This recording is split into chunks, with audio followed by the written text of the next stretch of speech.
Ya, partimos entonces. Muy buenas tardes a todos y todas. Mi nombre es Camila Puga, soy abogada y coordinadora del proyecto de litigación UC, que se inserta dentro del programa de reforma a la justicia de la Facultad de Derecho de la Pontificia Universidad Católica de Chile. Hoy quiero darles la bienvenida a un nuevo ciclo de conversaciones sobre litigación oral, que en esta oportunidad tiene, como ustedes ya saben, el título de testigo hostil, prueba confesional y declaración de parte. Estamos muy contentos como proyecto con la recepción que ha tenido este conversatorio en particular, ya que más de 580 personas se inscribieron para esta actividad. Hemos marcado un récord histórico, de hecho, en interés, y que fue creada obviamente para fomentar los espacios de conversación relativos a los temas de litigación, que ustedes saben que es lo central de nuestro proyecto. Lo anterior, sumado obviamente a los cursos que organizamos durante el año, como lo son los cursos de alegato ante tribunales orales y superiores de justicia, al de técnicas de interrogación en juicios orales, examen directo y contraexamen de testigos, cuyas versiones 2023 les aviso desde ya que las realizaremos los meses de julio y agosto y posteriormente en octubre y noviembre de este año. Asimismo, nos encontramos realizando actualmente la tercera versión de nuestro diplomado de especialización en juicios orales y técnicas de litigación, y precisamente este conversatorio corresponde a una clase abierta del diplomado. Tenemos acá también conectados a los estudiantes actuales de nuestra versión. En todos los programas y cursos señalados anteriormente, abordamos y profundizamos desde un enfoque práctico en torno a la litigación. Así que, como siempre, ya quienes han estado varias veces en nuestros conversatorios saben que para todos aquellos que estén interesados en darle una mirada más profunda a esta temática, si quieren contar con más información de este tipo de cursos, pueden dejarnos su correo electrónico acá en el chat, o bien escribirnos directamente a nuestro correo que es proyectolitigacion@uc.cl. Sin más que agregar, los dejo con el encargado del proyecto de litigación UC, Rodrigo Azócar Simonet, que es profesor del Departamento de Derecho del Trabajo y Seguridad Social y profesor del Departamento de Práctica y Asistencia Legal de la UC, que nos introducirá a nuestra actividad de hoy y además será el encargado de la moderación y los comentarios. Así que, Rodrigo, adelante.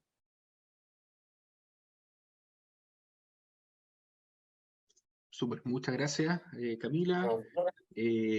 Bienvenidos todos. Veo que alegría ver caras y rostros que nos hemos ido tomando en distintos espacios. Darle la bienvenida especialmente a nuestros alumnos del diplomado. Insisto, hemos decidido en esta instancia hacer una clase abierta. Este es un contenido que se pasa dentro del diplomado, que lo que hicimos fue incorporarlo y dejarlo en una pura clase dentro en este horario. Así que eso también fue bastante bueno, así que darle la bienvenida a ellos y también a exalumnos, a personas que se han ido incorporando también a este grupo que se preocupa de temas de litigación, ¿no? Nosotros como proyecto, lo que buscamos a través de estas conversaciones es abordar la litigación oral de distintas perspectivas. Hemos conversado de argumentación, de razonamiento judicial, de negociación, de la visión que tienen los jueces, pero siempre poniendo el énfasis en aspectos prácticos que resulten útiles para los abogados y abogadas litigantes. Desde este enfoque práctico creemos que es absolutamente necesario el conversar acerca de la interrogación de testigos, la prueba confesional, la declaración de parte y los juicios orales. Y es relevante destacar el rol probatorio que tienen estos en los procesos y cuáles son las mejores técnicas de litigación oral para obtener la información de cada testigo.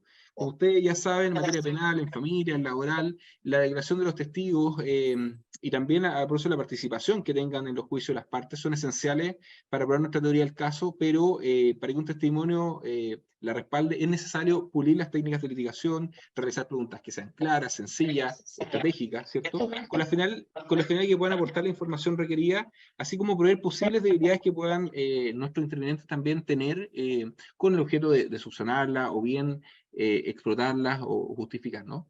Es por eso que estamos muy contentos de hacer este conversatorio. Tenemos a dos grandes amigos invitados. Comentarles que durante ya los voy a presentar,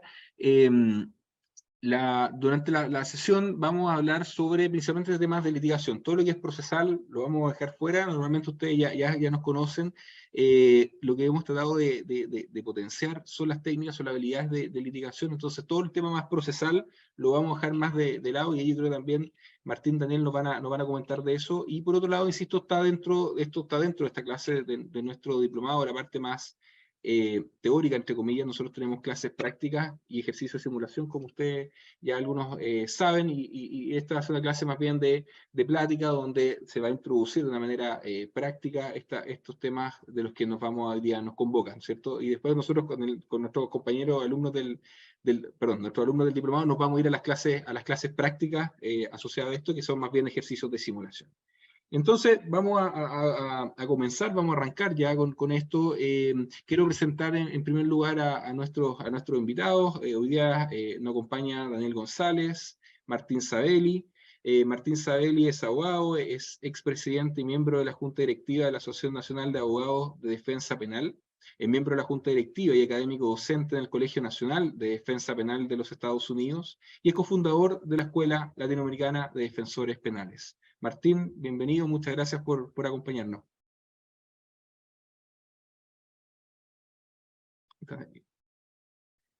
También acompaña Daniel González, abogado de la Universidad de Buenos Aires, es ex defensor general adjunto del Departamento Judicial de Quilmes de la provincia de Buenos Aires y es capacitador en destrezas de litigación en la ciudad argentina, en INESIP, Argentina. Así que Daniel, Martín, o sea, Daniel, bienvenido a nuestro conversatorio. Muchas gracias, es un honor estar compartiendo este espacio con ustedes. Bueno, usted ya le ha tocado trabajar muchas veces con Daniel, con Martín, donde hemos hecho una serie de actividades que hemos ido organizando. Queremos ahora entrar nosotros ya en el tema, ¿cierto? Y ahí vamos a ir viendo, generando este espacio de que vamos a cambiar la lógica de nuestro conversatorio. Nuestros conversatorios muchas veces eran preguntas, respuestas, y hoy día van a ser más presentaciones, porque tienen la lógica de esta clase abierta. Vamos a hablar de testigo hostil, de prueba confesional, de declaración de parte. Con testigo hostil, bueno, vamos a ir a ver la técnica de examen directo, de contraexamen principalmente, ¿cierto? Con prueba confesional, ustedes ya nosotros sabemos que en nuestro sistema, yo soy un litigante, llamo a la contraparte y yo le genero, le formulo esas preguntas y eventualmente también el juez podría hacer algunas, pero en definitiva la misma parte, la misma persona a la cual se representa no le haría preguntas. Mientras que la declaración de parte, lo que hemos ido también discutiendo, y ahí hay discusiones procesales bien interesantes, pero queremos verlo desde el punto de vista de la litigación. En la declaración de parte yo llevo a mi parte, yo le hago preguntas, ¿cierto? Y después la contraparte se las formularía. Entonces se van generando situaciones que nosotros queríamos tocar estas tres grandes temáticas en este conversatorio y ver la conveniencia o no de que se realicen en los juicios. Y segundo lugar, también la forma en que debiésemos abordar un testigo hostil, una prueba confesional y una declaración de parte en la medida que esto se genere. Así que, don Daniel, si quieres te doy la palabra, pero también puedes partir con una primera introducción y ahí vamos a ir también acotando las temáticas. Sí, gracias, Rodrigo. Creo que está buena la propuesta de esta edición del diplomado, de que estos sean los temas que se charlen en esta clase abierta o charla abierta, porque nos obliga a trabajar sobre distintos puntos que trabajamos a lo largo del diplomado y que practicamos a lo largo del diplomado, ¿no?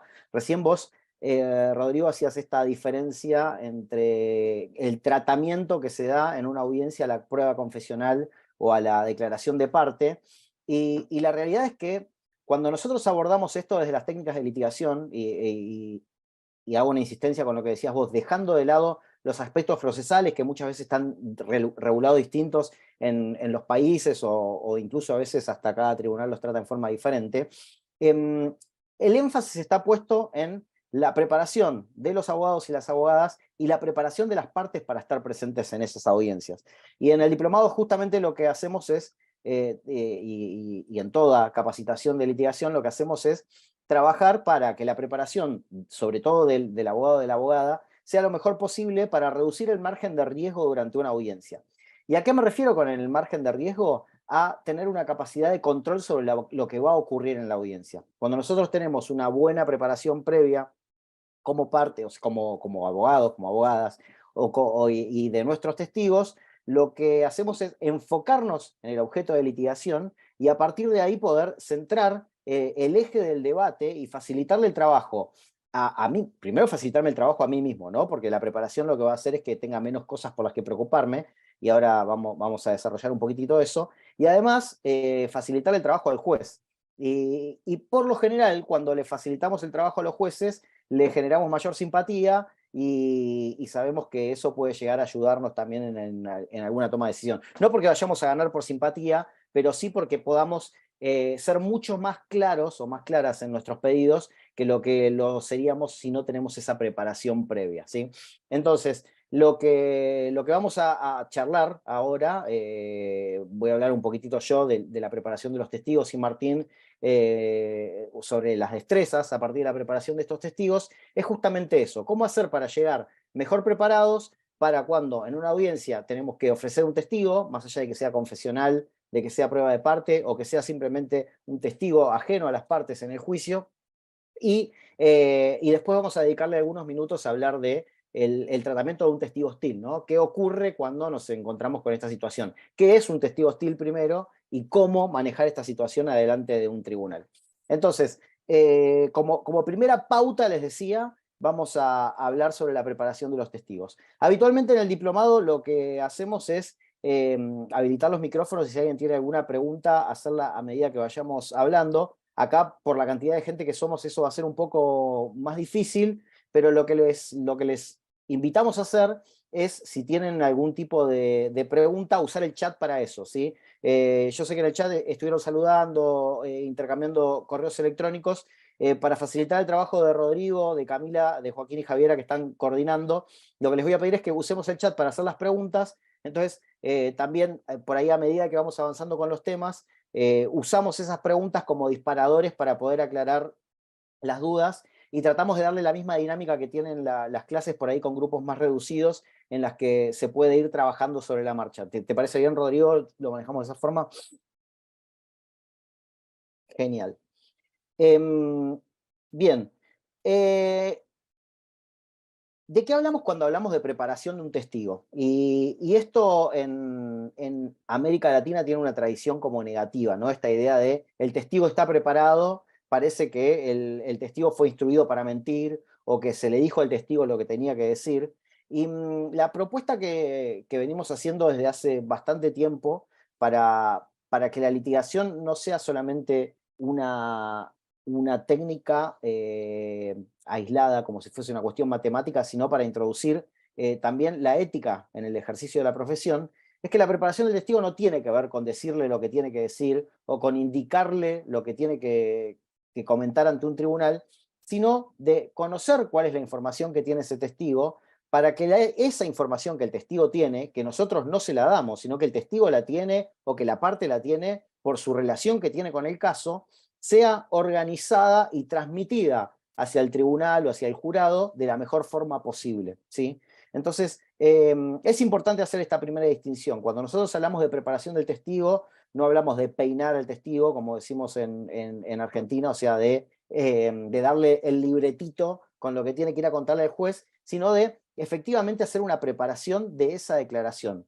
¿Para qué? Para que esa declaración sea persuasiva, para que sea la herramienta con la que vamos a contar para poder informarle al tribunal o al jurado datos que van a ser necesarios, que van a ser indispensables para probar nuestra teoría del caso. Sí, Martín, si te parece, sobre todo para las personas que no están participando del diplomado, hacer un breve paréntesis con una referencia sobre la teoría del caso, por si hay alguien que no lo haya trabajado. Sí. ¿La hago yo o querés hacerlo vos? Dale, hacelo vos y después Bien. yo cuando haga mi Bien. parte.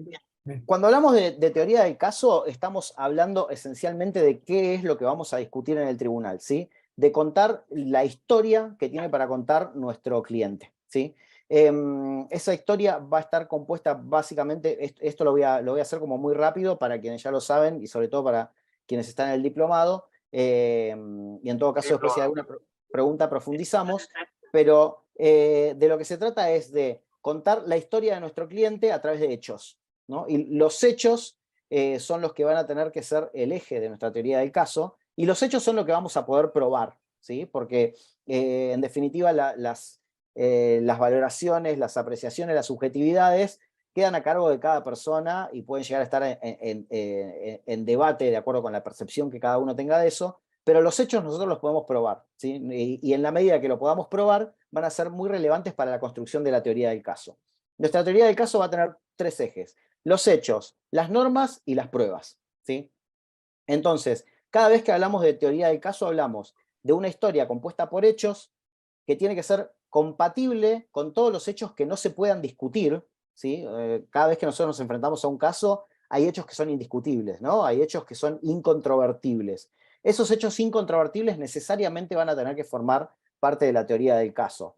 Hablábamos en una de las últimas reuniones con los que están cursando actualmente el diplomado, bueno, ¿qué pasa si hay algún informe o algún documento que va en contra de mi teoría del caso y yo no sé cómo abordarlo? Bueno, ahí hay una debilidad en la teoría del caso. Entonces lo que tenemos que pensar es en abordar esos hechos de forma tal que nuestra teoría del caso sea compatible con esos hechos. Si no, vamos a tener que buscar otra forma de resolución del conflicto.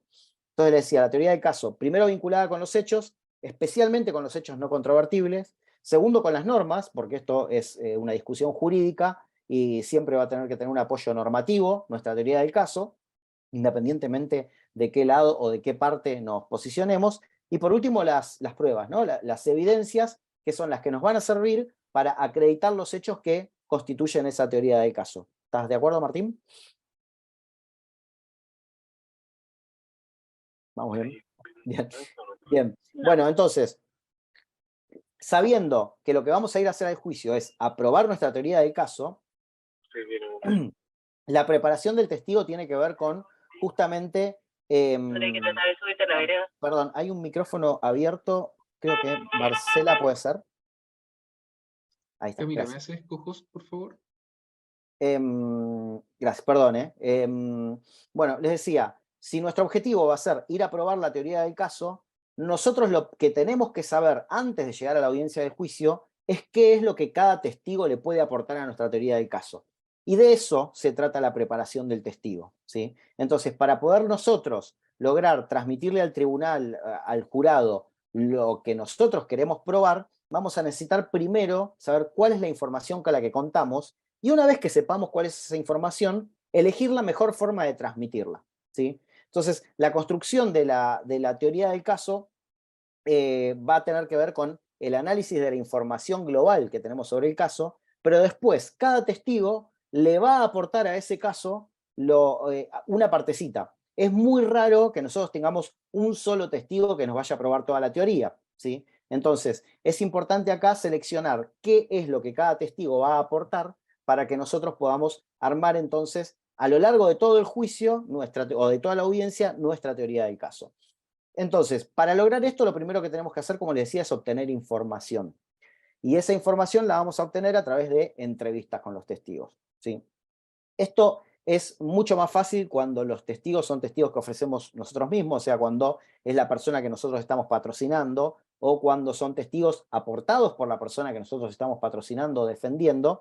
¿Por qué? Porque eso nos va a generar un vínculo más fácil, porque se supone que son personas que están de nuestro lado, ¿no? Entonces, si son personas que están de nuestro lado y que nos van a ayudar con la teoría del caso, el vínculo, la relación, las entrevistas van a ser muchísimo más fáciles de concertar, ¿sí?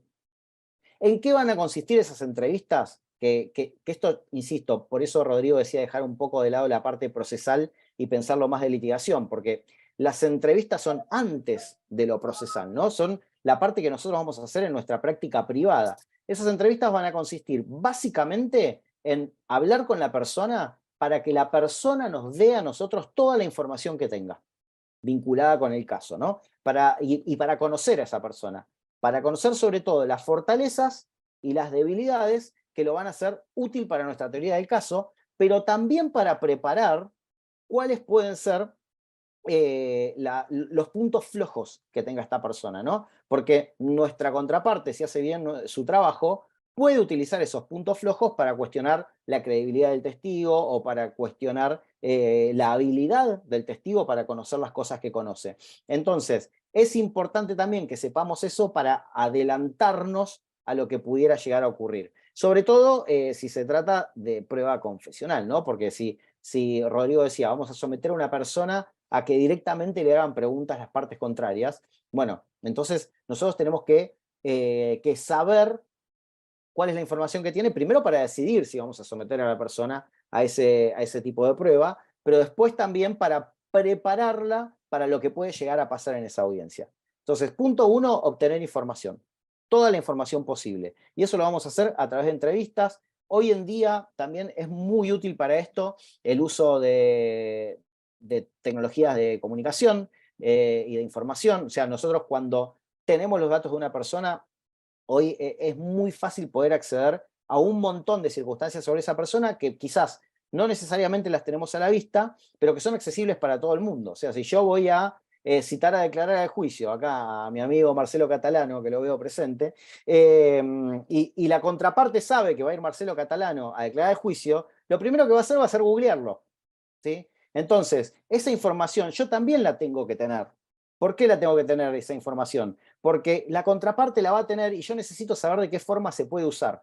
Entonces, además de la información que me da la persona, hay información que puedo gestionar por mí mismo e incluso cuando tengo estas entrevistas, tengo la facilidad y la posibilidad de profundizar sobre esa información que puedo obtener por otros medios. ¿Me explico con esto hasta acá? ¿Alguna observación, pregunta? Rodrigo, Martín, Cami, Joaquín. ¿Algo que hayan preguntado? No estuve abriendo el chat. Creo que estoy hablando muy rápido. Sirve para una pausa. Por ahora todo bien, Daniel. Perfecto. Bueno. Una vez que nosotros tenemos toda esa información, que insisto, no es una información que nosotros le vamos a dar al testigo, sino es una información que obtenemos del testigo. O sea, lo que estamos preparando es su declaración, ¿sí?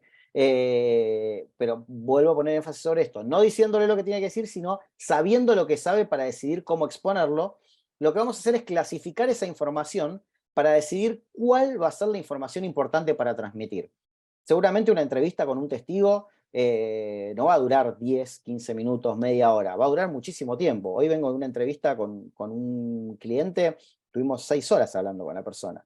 Espero que su declaración no dure eso, pero bueno, necesitamos tener un montón de información para no tener sorpresas en el momento del juicio.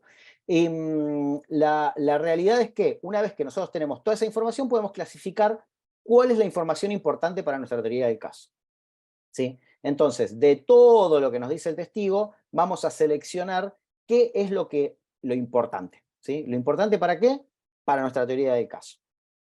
Y una vez que seleccionamos esos datos que son importantes para la teoría del caso, lo que vamos a hacer es clasificarlos, de forma tal que la información se le transmita al tribunal de forma ordenada. ¿Sí? Entonces ahí lo que podemos hacer es hablar nuevamente después con el testigo cuando está esta decisión tomada y decirle, mira, yo de toda la información que vos me diste, yo te voy a hacer preguntas vinculadas con estos aspectos, ¿no? Entonces empezamos a construir capítulos de información, cada capítulo de información va a tener un título, ¿sí? Y ese título va a servir para situar al testigo, para situarme a mí como abogado, ¿sí? Ahora vamos a profundizar un poco sobre los capítulos, y además me va a servir para ubicar al tribunal en qué es lo que está pasando, de qué está hablando esta persona, por qué esta persona está sentada acá, por qué es importante, por qué lo trajeron como testigo, ¿no? Porque a veces me ha pasado en alguna audiencia que viene una persona a declarar y en realidad nadie sabe muy bien por qué está declarando, empieza hablando de cosas que no tienen mucha vinculación con el caso.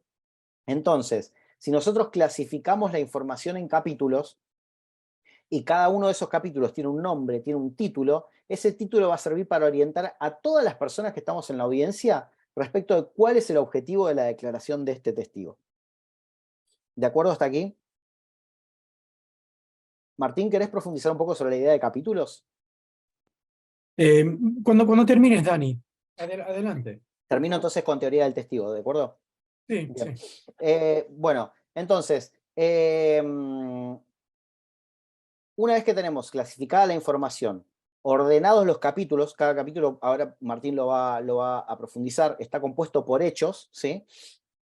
Nosotros le podemos adelantar al testigo cuáles son esos capítulos de información, ¿sí? Para que sepa sobre qué le vamos a preguntar. Entonces, cuando yo le pregunte al testigo,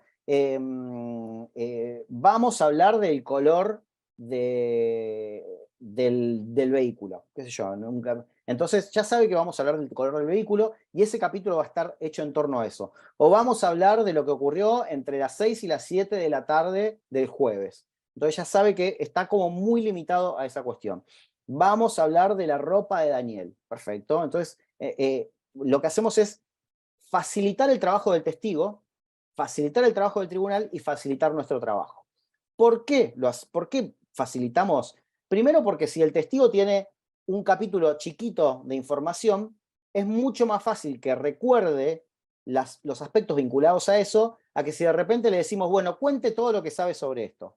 Y cuando cuente todo lo que sabe, lo va a contar en el orden que quiera, lo va a contar, le va a poner los datos que quiera, le va a dar relevancia a lo que quiera, y nosotros estamos perdiendo control sobre ese testigo. O sea, estamos perdiendo la maravillosa oportunidad que tenemos de mostrarle la importancia de este testigo al tribunal y se lo derivamos todo en un testigo. Un testigo que no es abogado, que no está acostumbrado a litigar, que no sabe qué es lo importante, porque para él lo importante puede llegar a ser lo que tiene que ver con su persona, y quizás para nosotros lo importante es lo que tiene que ver con el caso. Entonces, este capítulo va a ayudar a enfocar y a que el testigo sea efectivamente útil y mucho más eficaz. Y quizás la declaración, en vez de durar 2 horas o 3 horas, va a durar 15 minutos, le hacemos ahorrar tiempo al tribunal, le hacemos ahorrar tiempo a la contraparte, y nosotros nos enfocamos en lo que efectivamente necesitamos buscar de ese testigo, ¿sí? Entonces, les decía, eso respecto a la información que le damos al testigo. Pero además nos va a servir para nosotros mismos. ¿En qué sentido? Si yo sé que respecto de la vestimenta de Daniel hay 4 cosas que resultan importantes: el color de los zapatos, la camisa, la corbata y el pantalón, ¿sí? Supongamos que esas son las 4 cosas importantes. Cuando yo abro un capítulo con cada testigo, hablemos de la ropa de Daniel, yo puedo tener un checklist, ¿sí?, sobre el escritorio, o quienes les funcione mejor la cabeza, no es mi caso, lo pueden tener en la memoria. Yo siempre recomiendo tener un apoyo en el papel porque no confío en mí mismo. Entonces, yo puedo tener un checklist y a medida que voy haciendo las preguntas, el testigo va a ir hablando. Entonces, listo, ya me habló de la camisa, me habló de la corbata, me habló de los zapatos, me habló del pantalón, ya puedo pasar al siguiente capítulo. Yo ya me aseguré que toda la información que yo necesitaba sobre este capítulo, el tribunal ya la conoce. Entonces, lo que yo necesitaba de este testigo para acreditar mi teoría del caso, en este capítulo particular, el tribunal ya lo sabe. Y si el tribunal ya lo sabe, yo después lo voy a poder valorar y lo voy a poner en mi alegato. El capítulo me ordena porque yo lo que hago con los capítulos es ir avanzando en mi checklist para obtener de este testigo todos los datos que yo voy a necesitar para que el tribunal pueda tomar la decisión que yo le estoy pidiendo que tome, ¿sí? Si yo dejo que el testigo hable libremente, me resulta mucho más difícil ir completando ese checklist. Quizás si es un testigo que sabe pocas cosas, no. Pero si es un testigo que yo tengo que preparar una declaración que efectivamente va a durar 2 horas, ¿sí?, o por ahí en juicios más largos, no sé si en Chile tienen esa costumbre, pero he tenido declaraciones de testigos que duraron más de un día, ¿sí? Bueno, Martín, ni hablar, habrás tenido muchísimo más largas todavía. Pero si yo voy a tener a un testigo hablando durante muchísimo tiempo, necesito estar seguro de que toda la información importante que este testigo tiene para mi caso le va a llegar al tribunal. Y la mejor forma de estar seguro de que eso pase es haciéndolo de forma ordenada, ¿sí? Todo esto tiene que ver con la preparación del testigo. Insisto, no para decirle lo que tiene que decir, sino para tener un orden y una mejor capacidad de transmitir nuestra teoría del caso, mejor dicho, los elementos de nuestra teoría del caso, al tribunal. Y para lo otro que tiene que servir esta audiencia es para preparar al testigo en el sentido de que sepa con qué se va a enfrentar, ¿sí? Hoy en día creo que siguen haciendo algunos juicios por videoconferencia en Chile. Acá en Argentina todavía quedan algunos también, lamentablemente. Ni Martín ni yo creemos que eso sea un modo eficaz de administrar justicia. Pero bueno, para algunos jueces parece que sí.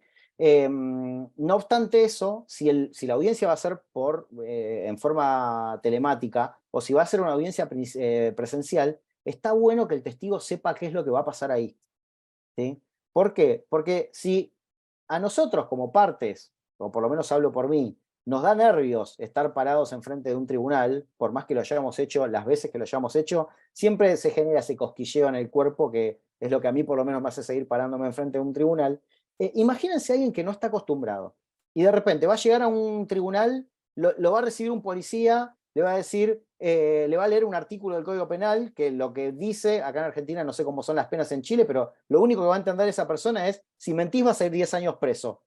Eso es lo que va a entender la persona cuando le leen el artículo del falso testimonio del Código Penal acá en Argentina. Entonces, un policía le está diciendo, mirá que si mentís vas a ir 10 años preso, después lo meten, lo sientan en un lugar lleno de gente, con 1 o 3 jueces mirándolo mal, porque tienen ganas de irse, un abogado que le va a hacer preguntas, otro abogado que le va a hacer preguntas, que probablemente lo pongan incómodo o incómoda, y también otro policía parado allá, que es el que lo va a meter preso si miente. Entonces, todas esas cosas, está bueno que la persona las sepa. ¿Para qué? Para preparar, decir, mira, te van a leer un artículo del Código Penal, te lo leo yo antes.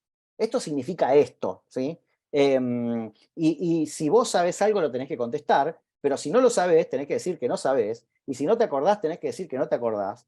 Y sobre todo, es importante que conteste la verdad, ¿sí? Entonces la persona se relaja y va a decir, te van a sentar enfrente de un tribunal, después te voy a hacer preguntas yo, o no te voy a hacer preguntas yo, depende de cómo, o te vas a alargar a hablar vos, y después te va a hacer preguntas la contraparte. Y las preguntas de la contraparte van a tener esta estructura, ¿sí?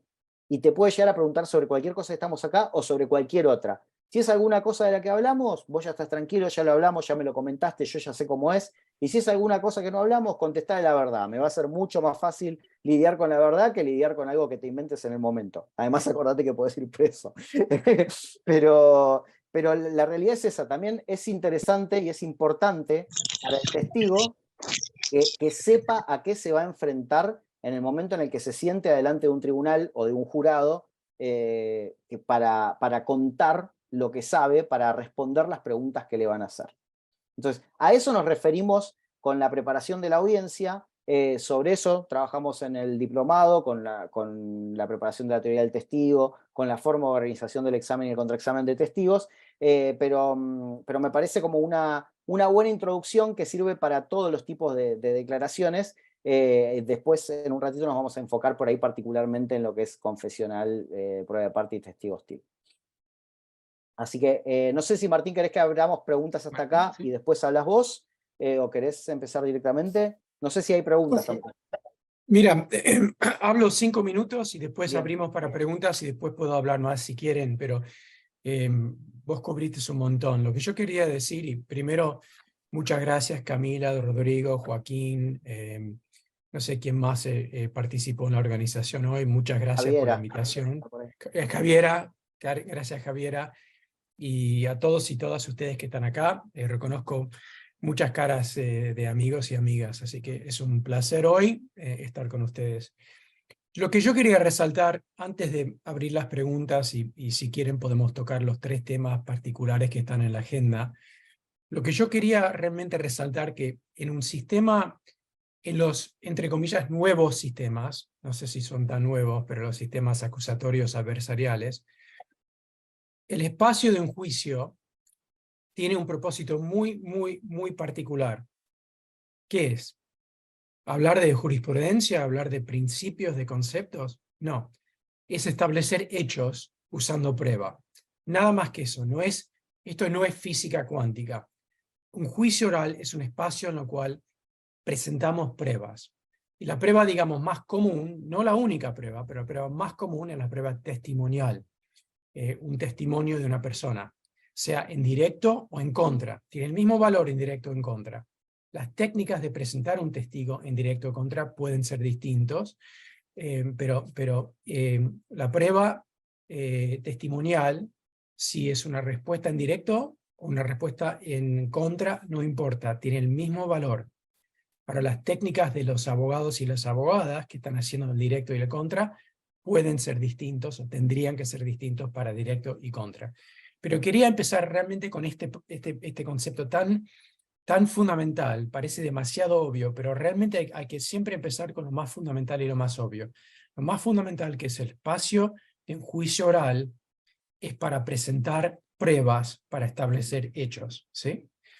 Y ahora, si empezamos a ver los temas que tenemos sobre la mesa de hoy, por ejemplo, el testigo hostil.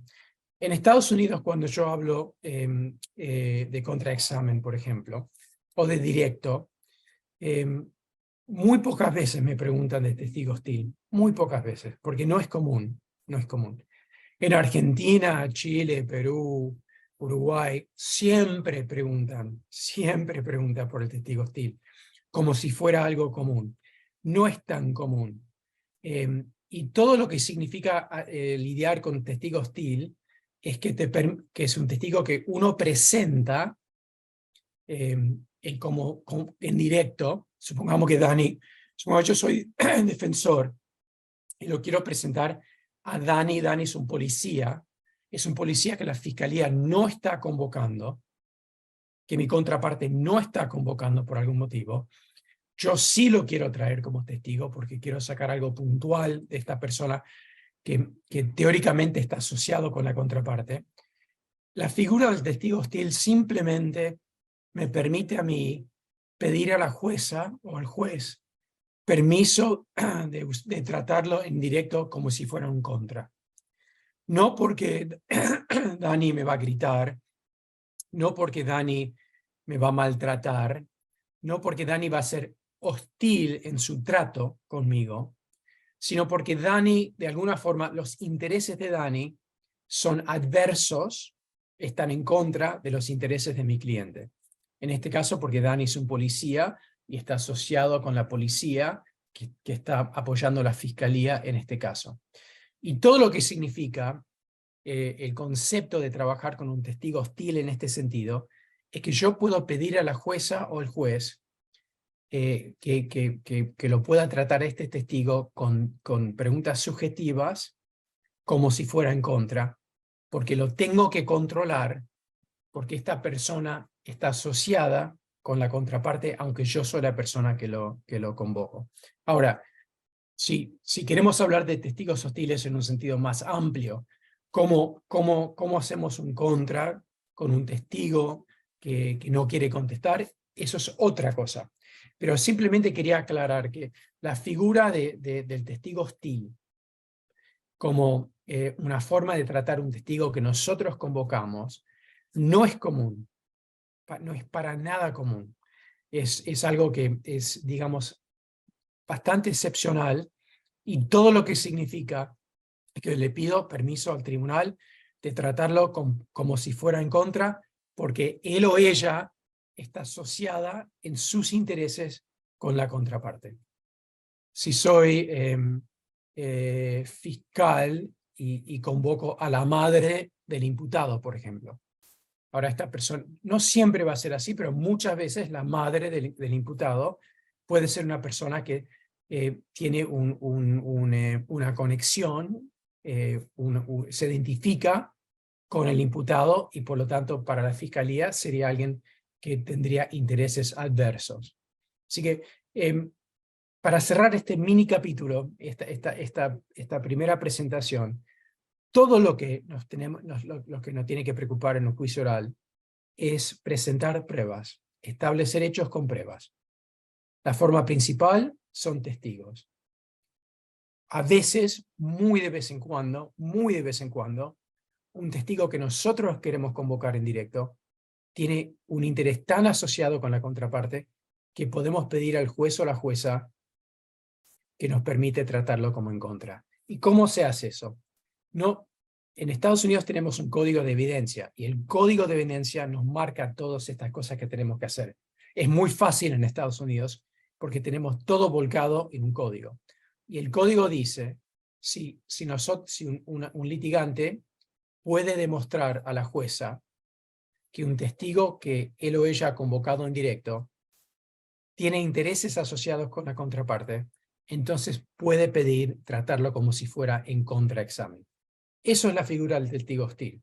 Ahora, si queremos hablar del testigo hostil como un testigo que nos pelea todo, también en contra, un testigo de la contraparte que nosotros vamos a hacer un contraexamen y nos trata de una forma hostil, bueno, ahí tenemos que hacer un curso sobre contraexamen.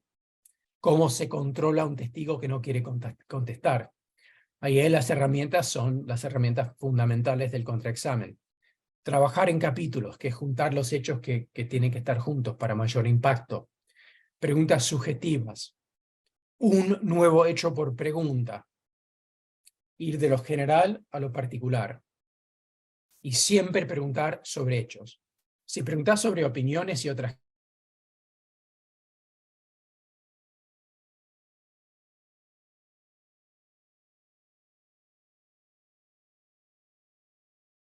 ¿Lo perdimos a Martín o soy yo? Que no lo veo. No, Martín. Ah. ¿Esperamos un minuto? Esperamos un minuto, sí, Dale, esperamos un dale. poquito. Ay, ¿Qué pasó? te perdimos, Martín. Lo último que dijiste fue si preguntamos sobre opiniones y ahí se cortó. Claro, si preguntamos sobre opiniones o temas relativos, si alguien es grande o chico, alto o bajo, si algo es bueno o malo, es una amenaza o no es una amenaza, vamos a perder porque el testigo o la testigo siempre te puede pelear. No es cierto que me amenazaste, Dani, me puedes decir cualquier cosa. No es cierto que me dijiste te voy a matar, hijo de puta. Bueno, eso es fáctico y él puede negarlo o confirmarlo, pero es un hecho que es un hecho muy claro. ¿Dijo estas palabras o no dijo esto? No mi interpretación de las palabras como una amenaza. Así que hoy no tenemos tiempo para hacer un curso de contraexamen, pero que quede claro que no importa si es un testigo hostil o no hostil, siempre usamos las reglas del contra. Siempre usamos las reglas del contra.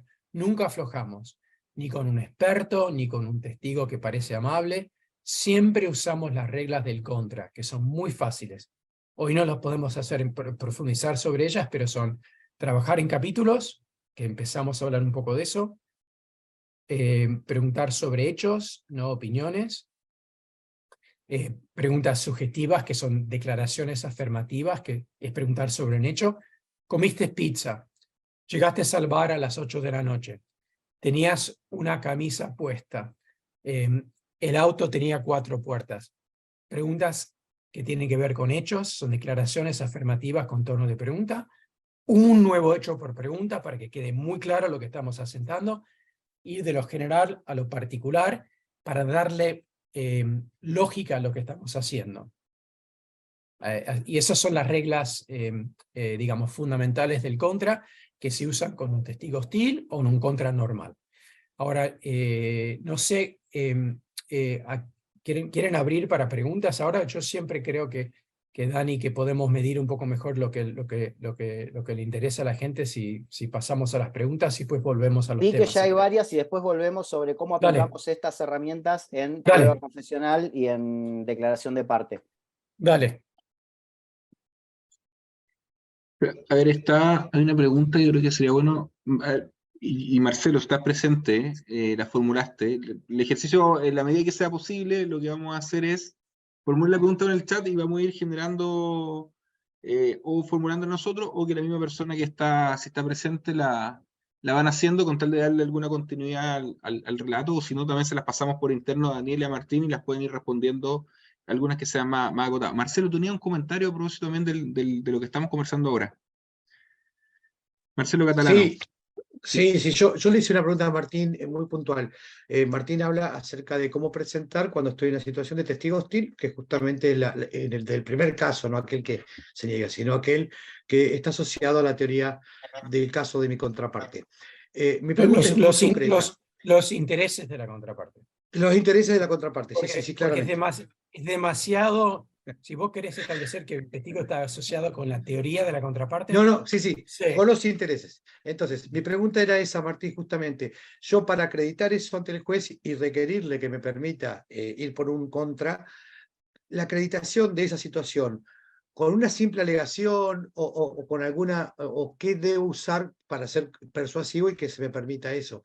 Porque yo me imaginaba un caso de, no sé, 2 policías, uno que detiene y genera la violencia institucional, mientras que el otro estaba pasivo en el auto, pero que evidentemente va a tener un interés con su compañero. ¿Qué es lo que debo acreditarle al juez para que me permita o me habilite la posibilidad de ir con un contra cuando yo lo cité como testigo? Asociado a que nosotros en Argentina no tenemos reglas de evidencia que nos encaminen, ¿no? Gracias. Sí, muy buena pregunta, Marcelo. Como bien decís, en Estados Unidos tenemos un código de evidencia que nos marca la pauta. La pauta en Estados Unidos es que yo tengo que comprobar a la jueza que esta persona tiene intereses asociados con las contrapartes. Esa regla me parece lógica, no existe en Argentina que sepa, no existe en Chile que sepa. Por lo tanto, nosotros tenemos que tratar de ser persuasivos desde la lógica hasta que tengamos una regla compartida, ¿sí? Y primero. Segundo, el uso de la palabra hostil es muy común en este contexto. Y eso genera, para mí, una mala expectativa, una expectativa equivocada de que nosotros tenemos que demostrar que el testigo o la testigo se comporta de una forma hostil, que nos trata mal, que no contesta, que nos insulta, que nos mira mal. Eso, lo primero que haría yo, Marcelo, es intentar persuadir a la jueza en este contexto que no piense de esa forma, que la hostilidad no tiene que ver con el con el trato que nos hace, que nos da, Con la actitud. sino con la actitud, gracias Dani, sino tiene que ver con los intereses de esa persona. Porque nosotros no conocemos este testigo, no lo vemos todos los días en tribuna, no sabemos cómo es. Es muy difícil interpretar la actitud de una persona que estás viendo como testigo por primera vez o pocas veces, particularmente cuando es alguien profesional que se está adaptando al contexto del juicio. Así que es una falsa, es un estándar falso hablar de hostilidad. Así que lo primero que yo hago es recordar a una jueza, a un juez, que no estamos hablando de la hostilidad del trato, sino la adversarialidad de los intereses. Y ahí haría una lista muy concreta. Esta persona es carabinero. Su sueldo es el único trabajo que tiene. Su sueldo está asociado con los carabineros. Los carabineros trabajan con la fiscalía regularmente en estos casos. El compañero de trabajo de este testigo es la persona que yo estoy acusando de violencia institucional, es decir, de haber pegado a mi cliente con un palo 10 veces. Esta es una persona el testigo es una persona que está asociada con esta otra persona, más de 10 años que trabajan como compañeros, y cada uno se cubre la espalda en la situación cotidiana de la calle. Tienen los mismos círculos de amistades, y con hechos, no con principios, con esos hechos intentaría demostrar a una jueza que esta persona está asociada, los intereses de esta persona están asociadas con los intereses de la contraparte. Ahora, todo esto es mucho más fácil si tenés un código de evidencia que te marca la regla, y también un sistema de apelaciones que va a revisar las decisiones de las juezas y los jueces. Y por ejemplo, si en una situación absurda, donde una jueza te dice, no, a pesar de ser carabinero, a pesar de ser el compañero de la otra persona 10 años, a pesar de tener todos sus intereses asociados con los carabineros y la fiscalía, yo no creo que es un testigo hostil, yo no creo que esta persona tiene intereses adversos a los de tu cliente. Supongamos que un juez se equivoca en este sentido, ¿sí? Tenemos que tener un sistema que puede revisar y con el correr del tiempo, con más y más decisiones, los tribunales de apelación van corrigiendo la mala aplicación de los estándares por parte de los jueces de primera instancia. Es una parte natural de los sistemas, de cualquier sistema. Un sistema no puede existir sin un nivel de apelación serio. Así que es cierto que lo que vos decís, Marcelo, en el corto plazo vas a perder mucho. Van a haber jueces que no entienden. Hay jueces que hacen cosas muy locas en la transición, cosas muy, muy locas. Pero en el segundo nivel, con el tiempo, estas diferencias se van a ir corrigiendo. Y en 5 o 10 años estos temas no nos van a preocupar tanto. Pero va a haber una época de transición donde tenemos que luchar bastante, cuesta arriba, para poder convencer a jueces de esto. Muy buena pregunta, Marcelo. Muchas gracias, Martín. Excelente respuesta. Sí, Martín, perdón. Daniel, ¿quieres complementar? Porque hay una Sí. pregunta también que Romina nos quiere hacer a propósito de la fundamentación Sí, que planteas quería tú, enganchar Martín, a con propósito eso. de principio, a propósito de los hechos. Así que si quieres, dejamos a Romina que nos haga nos formule la Romina Bueno, Mora. dale. Y ahí tú tomas, ¿sí? Aló. Hola, Romín. Ahí te pagaste, Romy. Ahí sí, muchas gracias. Muchas gracias a los profesores por la explicación. Mi duda es referido a la fundamentación jurídica que debemos dar. Imagino que esto, aterrizándolo a nuestro sistema, se debe tramitar tal vez como un incidente que se genere en el juicio, y en base a eso debemos necesariamente tratar de fundamentarlo con alguna norma. Entonces, mi pregunta está referida a qué norma, ya sea de derecho interno chileno o de derecho convencional, podríamos, o qué principios, si es que no hay norma, podríamos aplicar para fundamentar esta solicitud. Bien, perfecto. Muy buena pregunta y muchas gracias por la pregunta. La cuestión acá es la siguiente. No lo quiero convertir en un anecdotario, pero para responder voy a contar una situación que me pasó a mí en un juicio. Yo defendí a una persona que estaba acusada de asesinato y la madre y la hermana de la persona muerta estaban convencidas de que había muerto, de que el asesinato se produjo como decía la fiscalía, pero tenían información que acreditaba que la muerte había sido como sosteníamos nosotros en nuestra teoría del caso. ¿Sí? Esto también responde un poco a... hay otra pregunta que no sé de quién era, de ¿por qué yo citaría a una persona que está vinculada con los intereses de mi contraparte, ¿no? Y acá la realidad es que esa información que tenían estas dos personas, la tenían porque habían estado averiguando en el barrio qué pasó, pero ellas estaban convencidas de que había sido de otra forma. ¿Sí? Entonces, si yo les preguntaba qué pasó, que sería una pregunta abierta de examen directo, porque yo las ofrecí como testigo, pero la fiscalía no, ellas me iban a decir que pasó lo que ellas creían que había pasado. Ahora, yo tenía información de que ellas sabían que probablemente había ocurrido de otra forma. Entonces, ¿cómo justifico yo normativamente, que esta es la pregunta, que yo a estas personas les tengo que hacer preguntas que no son abiertas, sino que las tengo que tratar, más allá de que son testigos que ofrecí yo, como en un contraexamen, o sea, con preguntas sugestivas, diciéndoles directamente la información para que me la confirmen? Y la realidad es que esto lo estuvimos trabajando también en el diplomado. Yo creo que esto está estrictamente vinculado con el derecho de confrontar la prueba, ¿sí? En que convencionalmente es el artículo 8.2f de la Convención Americana sobre Derechos Humanos. Ese artículo no dice de qué forma tengo que hacer las preguntas, pero me garantiza a mí que yo voy a poder controlar y confrontar a los testigos presentes en el juicio, ¿sí? Entonces, si la única forma que tengo yo de obtener la información que tiene ese testigo es a través de preguntas sugestivas, porque los intereses del testigo están vinculados con la contraparte y por motu propio nunca me va a dar esa información, se justifica hacer las preguntas de esa forma para garantizar, como parte del derecho de defensa, que yo pueda controlar y confrontar la información que tiene ese testigo. ¿Me explico con esta respuesta? Sí, profesor. No sé... ¿Podés repetir la norma, el artículo 8.2f de la Convención Americana, 8.2.f de la Convención Americana sobre Derechos Humanos, que es el derecho a confrontar a los testigos presentes en el tribunal? Gracias, Dani. Paulina Sánchez está por ahí, ¿no? Por si quieres plantear también... Yo quería agregar algo. Sí, Mira, Martín, dale.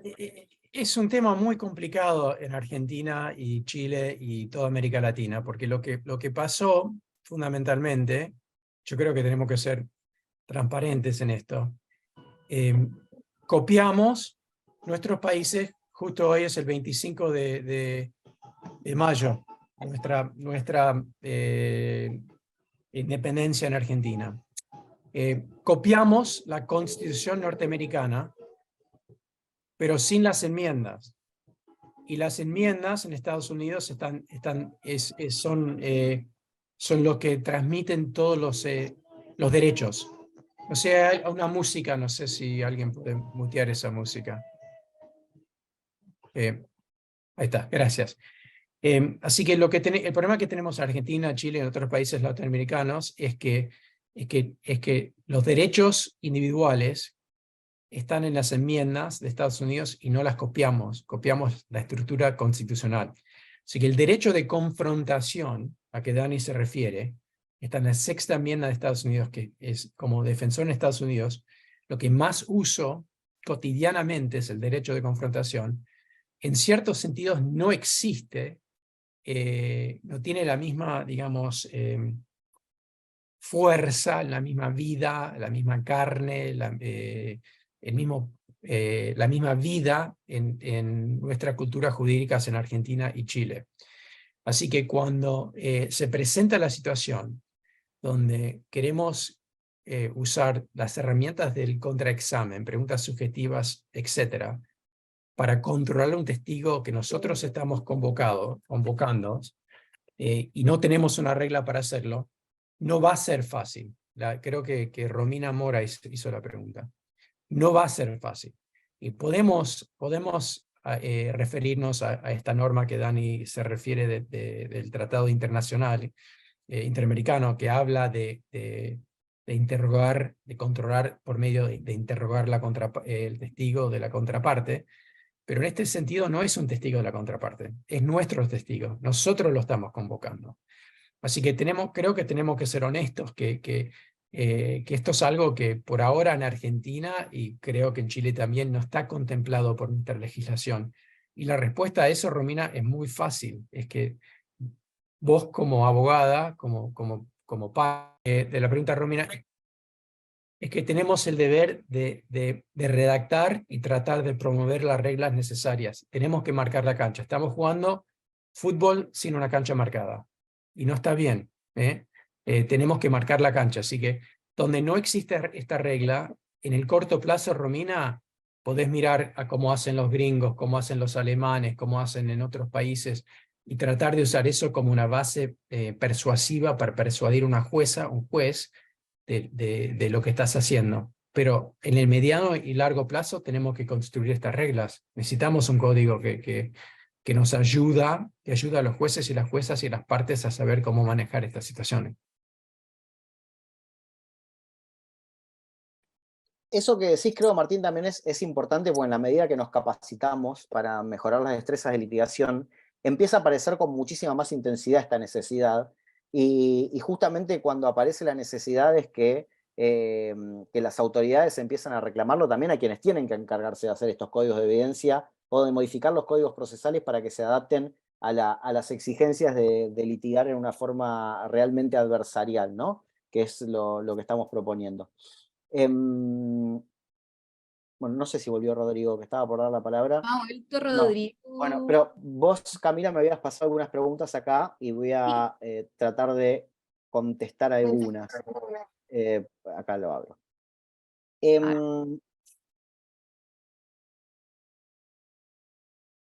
William Buto preguntó si es contraproducente preguntar al testigo preguntas conclusivas, valorativas y de opinión. En realidad, como todo en el derecho, depende. O sea, yo lo que es peligroso es preguntarle al testigo algo respecto de lo que no sé la respuesta o no puedo confrontar la respuesta, ¿sí? Si yo conozco la opinión del testigo y tengo alguna forma de exhibir esa opinión si no me contesta lo que yo sé que me tiene que contestar, o sea, si por ejemplo el testigo dio su opinión en una nota periodística o en una declaración anterior, ¿no? Que eso también en el curso se ve cómo utilizarlo, yo puedo hacer la pregunta sobre la opinión, pero porque sé cuál va a ser la respuesta, ¿sí? Por lo general, cuando es un testigo propio, yo eso lo puedo saber porque voy a tener muchas entrevistas. A veces esa entrevista no la puedo tener con los testigos de la contraparte, aunque lo más sano y lo ideal es que sí tenga esas entrevistas. Ese es otro tema a trabajar mucho en Latinoamérica. Pero la regla general tiene que ver con no preguntar cosas que no sé la respuesta o que no puedo confrontar la respuesta, ¿sí?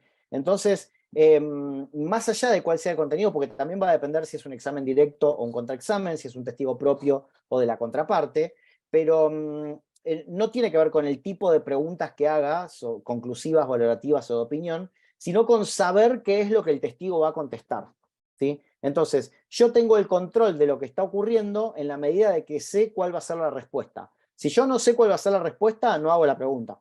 Es como una de las dos reglas básicas que yo siempre digo de la litigación. Bueno, no lo inventé yo tampoco, ¿no? No pregunto nada que no sepa la respuesta y no prometo nada que no pueda cumplir, ¿sí? La segunda se aplica para la vida también, pero, sobre todo para las relaciones de pareja.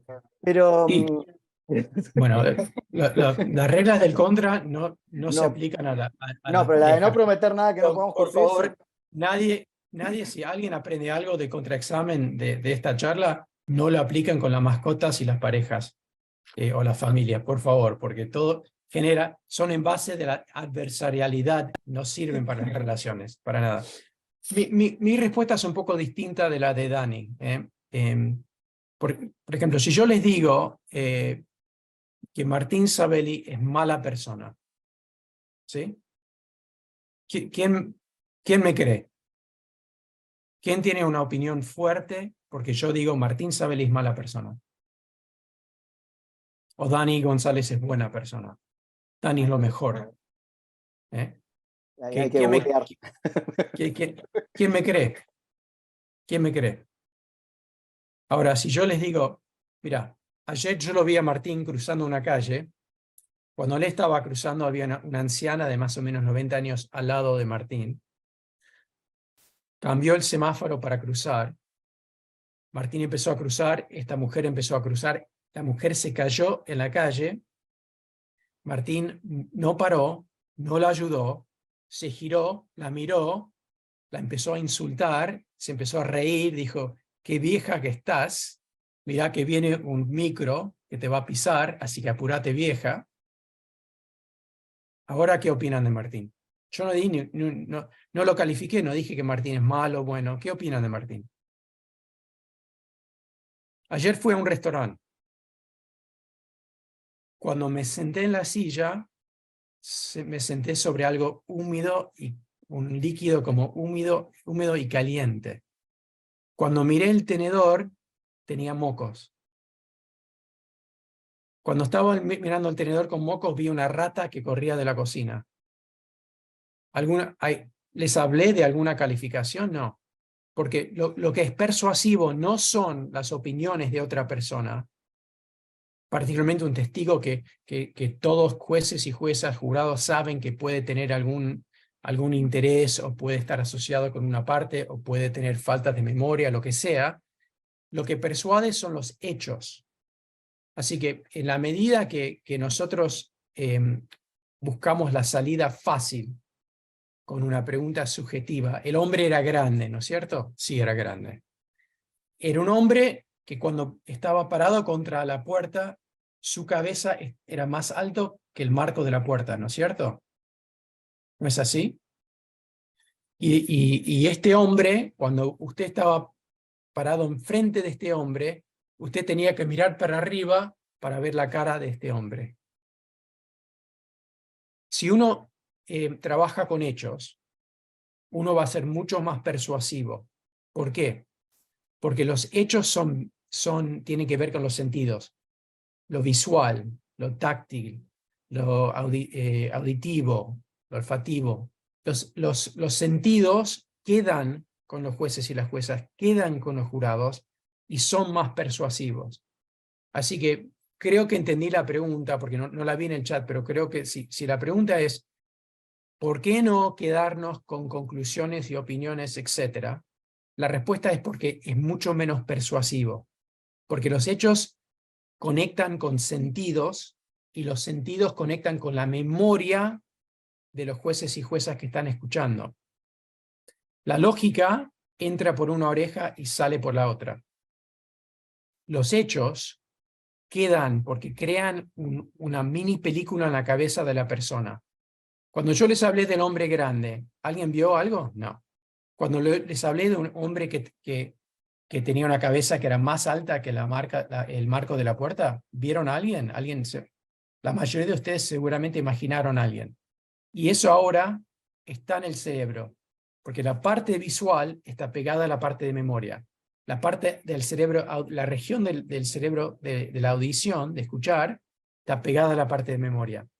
La parte olfativa, pegada a la parte de memoria. Los sentidos gatillan la memoria y por lo tanto quedan registrados en la memoria de los jurados y los jueces y juezas.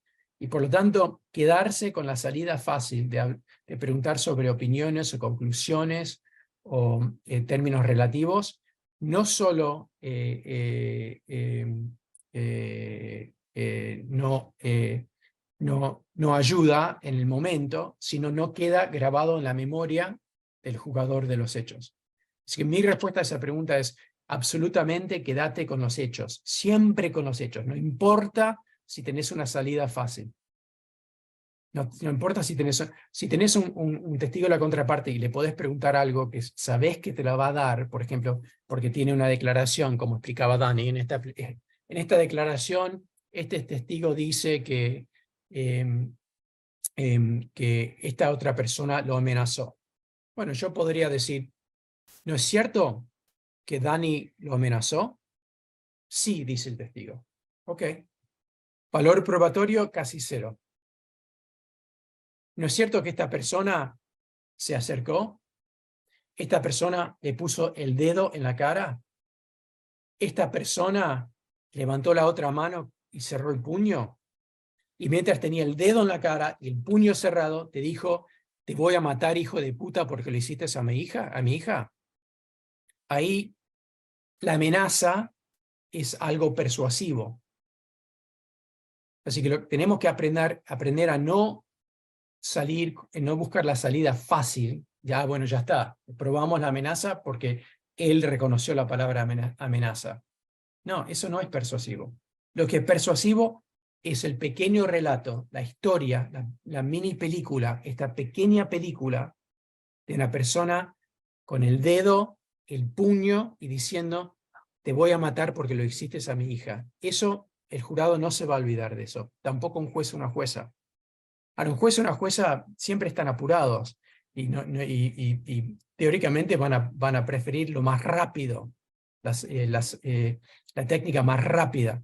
Pero en realidad, si cedes y haces lo que hacen los jueces o juezas en este sentido y no preguntás sobre cada aspecto de la amenaza y te quedas solo con la conclusión de que fue una amenaza, vas a perder.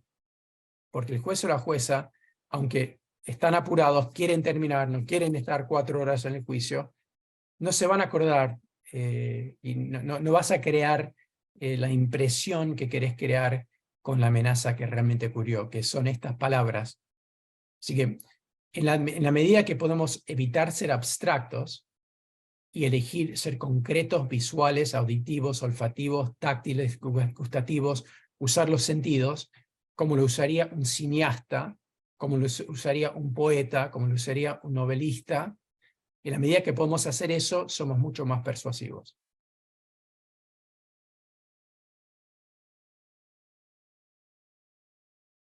Sí, en realidad no es una respuesta distinta, sino que apuntábamos a dos cuestiones diferentes, ¿sí? Efectivo, coincido absolutamente con Martín, de hecho lo dijimos al principio, lo que persuade son los hechos, pero eventualmente, si llegáramos a querer preguntar por una conclusión, lo que tenemos que saber es que ese testigo efectivamente la vaya a sostener.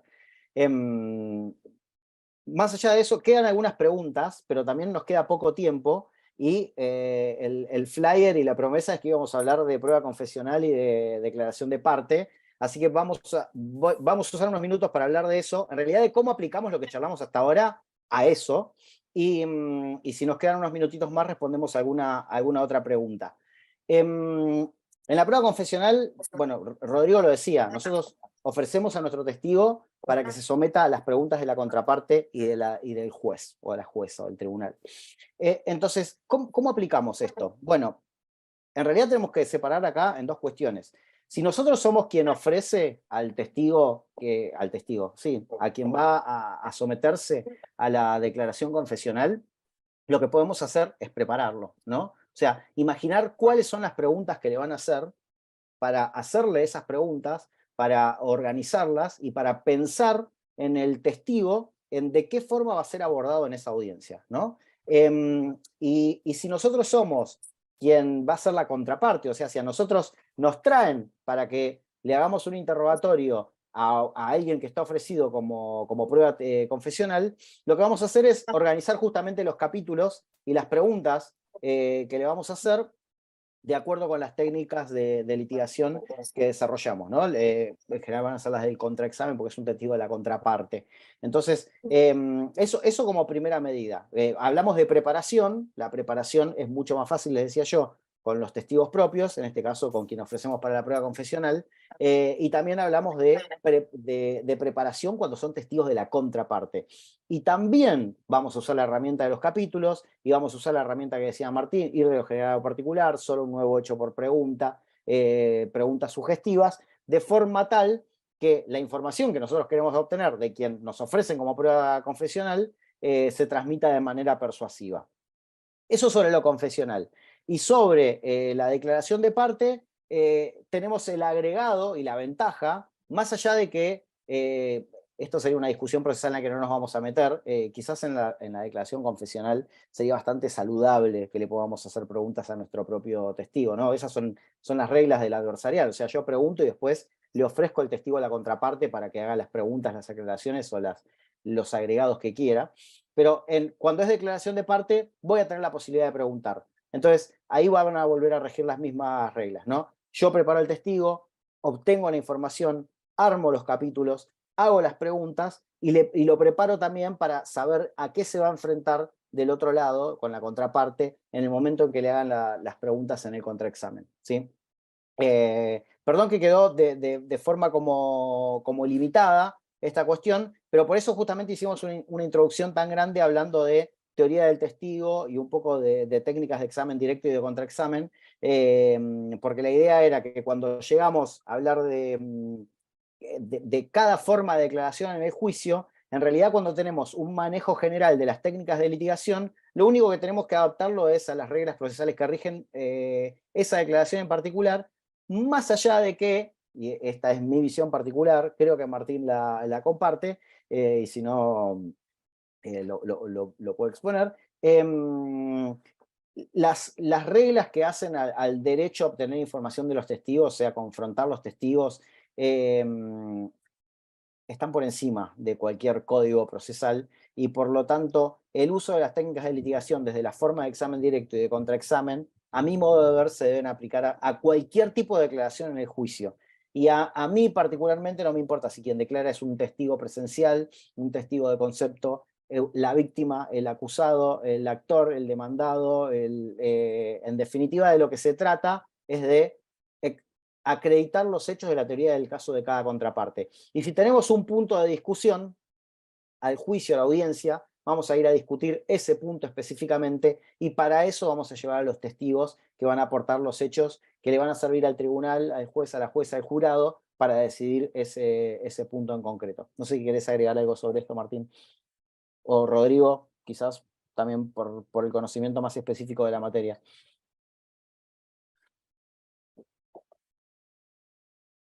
Bueno, no sé, Rodrigo, ¿querías decir algo? Dale, Martín, dale. Está con un internet medio inestable, Rodrigo. Lo único que quiero decir es que Dani habló ahora de la importancia de ver a todos los testigos como testigos, ¿sí? Yo totalmente comparto en eso.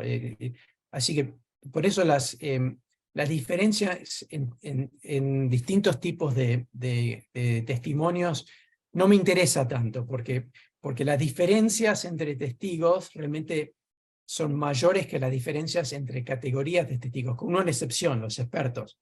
Los peritos son distintos, ahí sí tenemos que preguntar sobre opiniones, en las reglas del contra se aplican exactamente lo mismo, pero con mucho cuidado en el concepto de peritos porque son muy peligrosos, peritos de la contraparte en contra.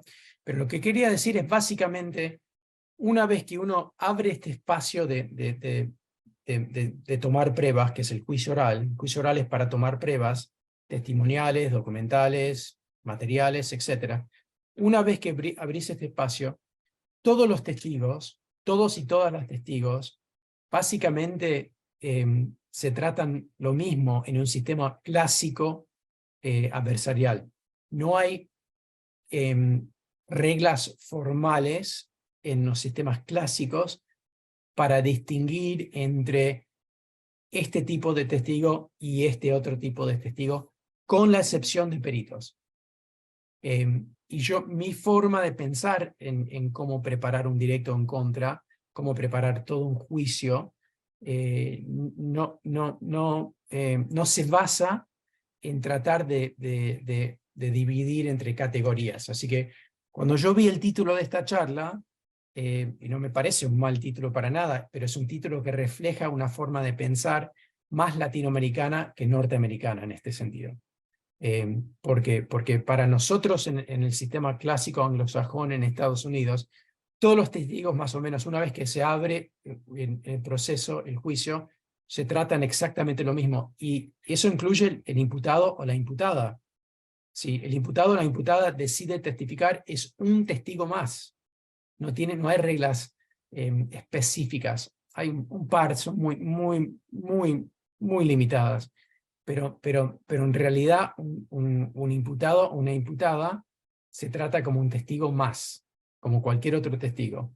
Directo, después sometido a contraexamen con las mismas reglas. Y eso es importante porque en Argentina, por ejemplo, existe algo que no es verdad, pero es parte de la cultura. La cultura jurídica argentina dice, o existe este concepto, de que el imputado tiene el derecho a mentir. Y que eso es lo que piensan muchos, Dani. No sé qué. No es así. No es así. La verdad no es así. Pero la cultura argentina jurídica siempre habla del derecho de mentir del imputado, y por lo tanto el derecho del defensor o la defensora a ayudar a un imputado a mentir. No hay nada en los códigos de ética o la Constitución que permite eso, para nada. Pero de alguna forma culturalmente se implantó esta idea. Y para mí juega muy en contra, porque parece que te da la libertad de mentir. Que, bueno, yo puedo mentir, puedo hacer algo que no puede ser ningún... Pero la verdad es que si los jurados o los jueces piensan eso, piensan que Martín como imputado puede mentir y Dani como el abogado Martín lo puede ayudar a mentir, entonces, ¿qué valor tiene mi testimonio? Cero. Cero valor tiene. Así que por eso justamente es una ventaja, en mi opinión, que todos los testigos y todas las testigos se tratan exactamente de la misma forma, porque de esa forma los jueces y las juezas o los jurados no pueden pensar, este como imputado tiene una ventaja, esta como víctima tiene una ventaja, y no la van a poder preguntar sobre X o sobre otra cosa. Para mí es mucho más igualitario, mucho más lógico que en el espacio del juicio todos los testigos sean tratados como si fueran exactamente el mismo tipo de testigo. Muchas gracias, Martín, y muchas gracias, Daniel. Lamentablemente se nos hizo corto el tiempo. Generalmente nuestros conversatorios duran 1 hora, esto dura 1 hora y media, y siento que aún así quedamos un poco cortos con el tiempo, pero para ir cerrando... Quedaron un montón de preguntas sin responder, perdón por eso. Sí. Muchísimas. Tal vez deberíamos evaluar a lo mejor pensar en una versión 2, como una continuación, parte 2, en algún punto. Pero para ir cerrando, les agradezco mucho, Martín, Daniel, ambos grandes amigos de nuestro proyecto de litigación, de la Facultad también de Derecho de la Universidad Católica. Agradecemos su participación, también le agradecemos mucho a todos los participantes. Hoy día llegamos a contar con 225 participantes conectados, así que asumo que les pareció muy interesante el tema. A todos los vi también muy comprometidos con la realización de preguntas y con la atención que le pusimos a nuestros expositores. Así que muchísimas gracias, Daniel, muchísimas gracias, Martín, muchísimas gracias a Rodrigo también por estar con la moderación y los comentarios, y muchas gracias a todos nuestros participantes. Nos vemos próximamente en una nueva edición de los conversatorios. Les recuerdo que tenemos conversatorios todos los meses, así que tienen que estar atentos a nuestro newsletter, a nuestra cadena de información de los correos, para que se puedan enterar cuáles son las próximas fechas. Acá les dejo el asterisco a nuestros alumnos del diplomado que se tienen que ir al otro link, porque continuamos en el otro link con la clase propia del diplomado, y nos vemos todos y todas en una próxima oportunidad. Que les vaya muy bien. Hasta luego. Muchas gracias. Chao, gracias. Chao, chao, hasta luego.